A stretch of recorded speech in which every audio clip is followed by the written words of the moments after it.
Zacarías. ¿Quién? Zacayá significa ya, es decir, Yahvé. ¿Se acuerda o se acordó? Quizá de la oración de unos padres que querían un hijo. En el Antiguo Testamento se citan 30 personajes con este nombre. El profeta Zacarías es hijo de Berequías y nieto de Ido. En Esdras capítulo 5 y Nehemías capítulo 12 es llamado hijo de Ido. No sabemos si esto es debido a que Ido, jefe de uno de los 12 grupos de sacerdotes que volvieron del exilio con Zorobabel en el 536, era más conocido, o bien si es debido a que Zacarías perdió a su padre siendo muy joven y fue educado por su abuelo. De cualquier manera, parece ser que nació en Babilonia y volvió a Palestina con el primer contingente de repatriados, junto con el sumo sacerdote Josué. En 520, cuando comenzó a profetizar, aún era bastante joven. Se le llama Nahar, que significa joven. Sí, tal y como opinan los exegetas evangélicos, los capítulos 9 al 14 son suyos. Debió ejercer su ministerio profético hasta una edad muy avanzada, 70 u 80 años. La mayor parte de los intérpretes piensan que cuando Jesús cita a un tal Zacarías mártir, no hace referencia a él, sino a uno que aparece en 2 de Crónicas capítulo 24 versículo 22. Jesús estaría mencionando el primero y el último libro del canón hebreo, es decir, Abel en el libro del Génesis y Zacarías en el de Crónicas. El profeta era a la vez sacerdote. Esto explica su profundo conocimiento de los escritos anteriores de la Biblia que cita abundantemente. ¿Cuándo? El primer mensaje de Zacarías se fecha en el 8º mes del 2º año de Darío, es decir, en noviembre del 520. El comienzo de su ministerio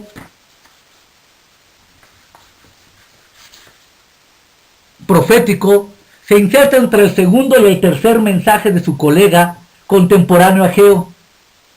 Para conocer mejor el contexto histórico del ministerio de estos dos profetas, tenemos que fijarnos bien en la introducción del libro de Ageo. Los capítulos 9 a 14 tienen un carácter muy distinto a los primeros. El estilo, el contexto, la naturaleza de las profecías, el mensaje, todo ha cambiado. Además, el nombre de Zacarías no vuelve a aparecer. Es por ello que todos los autores de la crítica atribuyen desde hace 2 siglos estos capítulos a un Deutero Zacarías, que habría vivido en el siglo IV antes de Cristo. Los autores evangélicos no ven ninguna dificultad insuperable en atribuir estos capítulos a Zacarías. La diferencia de temática y de fecha es suficiente para explicar la disparidad entre las dos partes del libro. De todas formas, el manuscrito de Zacarías encontrado en Qumrán, proveniente de la época de los macabeos, no permite que la fecha descienda del año 450, fecha en la que Zacarías aún podía estar con vida. Es por tanto muy improbable que se añadiera en esta época la obra de algún profeta anónimo al texto del famoso profeta de Dios. ¿Dónde? En Jerusalén. La ciudad estaba siendo reconstruida, pero las obras avanzaban lentamente a causa de la hostilidad de la gente del país y también por falta de recursos. La mayor parte de los judíos acaudalados se habían quedado en Babilonia. Los repatriados eran pobres. Venían a un país devastado y abandonado, a una ciudad en ruinas. En este contexto es que Ageo y Zacarías aportan sus primeros mensajes. ¿Qué? Los habitantes de Jerusalén estaban desanimados, no tenían medios, son el blanco de los ataques del enemigo y los trabajos de reconstrucción no avanzan casi nada. En el inmenso imperio persa reina la paz. No se vislumbra ninguna esperanza de que el poder despótico se ha quitado. Los israelitas suspiran.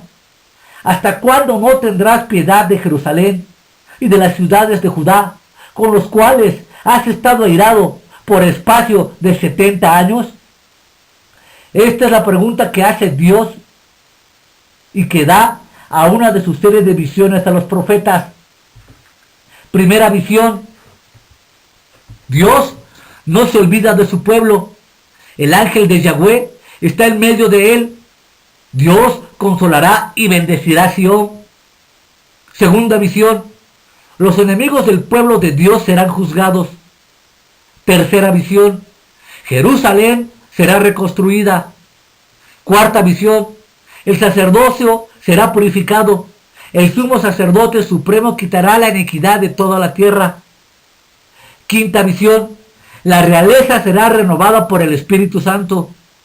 Sexta y séptima visión: si el pueblo vuelve a vivir en el pecado, será dispersado. Octava visión: Dios juzgará a Babilonia por haber abusado de su poder. El acto simbólico que sigue señala hacia la aparición del Mesías, el sacerdote rey. A las preguntas de los delegados provenientes de Betel, Dios responde de la siguiente manera. Número 1. Pide arrepentimiento y obediencia, no un ayuno formal. 2. Quiere bendecir a su pueblo, quiere reunirlos y restaurar Jerusalén. 3. Si el pueblo cambia de comportamiento, los ayunos serán transformados en alegría y las naciones vendrán a él para ser bendecidas. Los capítulos 9 al 14 hablan de la venida del Mesías, primero de forma humilde y después en gloria. La primera vez será rechazado por Israel y la segunda vez será aceptado. La primera parte del libro nos trae el mismo mensaje que el profeta Ageo, pero de manera distinta. La reconstrucción del templo condiciona la venida de la nueva era mesiánica. La casa de Dios tendrá un lugar importante en el glorioso reino que tiene que venir. La visión de Zacarías abarca horizontes más amplios que la de Ageo. La bendición de Dios desbordará los límites de Israel y llegará a todas las naciones. La segunda parte contiene una serie de profecías muy precisas acerca del Mesías que será el ángel de Yahweh, el siervo, el renuevo, la primera piedra, el sumo sacerdote rey, rey de paz, hijo de David, Yahweh triunfante. Así, Zacarías predijo la entrada del Mesías en Jerusalén sobre un pollino, capítulo 4. La traición de Judas que lo venderá por 30 piezas de plata, capítulo 11. El empleo de este dinero, capítulo 11, versículo 13. El rechazo del buen pastor, capítulo 11, versículo 4 y 17. El arresto de Jesús, la dispersión de los discípulos, capítulo 13. Su costado traspasado, capítulo 12. Su venida en gloria, capítulo 14, versículo 4. No debe extrañarnos que sea el profeta más citado en el Nuevo Testamento, después de Isaías. 71 citas, de las cuales 27 se encuentran en los Evangelios y 31 en el Apocalipsis. Se le ha llamado el Isaías del retorno del exilio y su libro el Apocalipsis del Antiguo Testamento. ¿Por qué? Zacarías recibe su primer mensaje 2 meses después de que el profeta Ageo haya empezado a exhortar al pueblo, algunas semanas después de haber reprendido los trabajos de reconstrucción para confirmar y completar el misterio de su colega.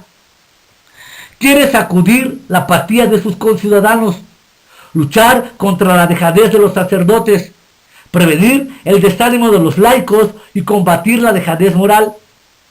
La purificación condiciona la bendición. Esta la dará el Espíritu Santo. Más tarde orientará la bendición y las miradas hacia la venida de aquel que apartará el cumplimiento de todas las esperanzas y ensanchará el horizonte estrecho de los judíos a dimensiones que incluirán a toda la humanidad. Como todos los profetas, el mismo arrepentimiento y la esperanza es, como dice Martín Lutero, la quinta esencia de los profetas. ¿Cómo? Todos los exegetas que proponen bosquejos del libro de Zacarías distinguen entre pasajes pronunciados antes de la reconstrucción del templo y los que son aportados después de la reconstrucción. Así pues, la manera más general es la siguiente.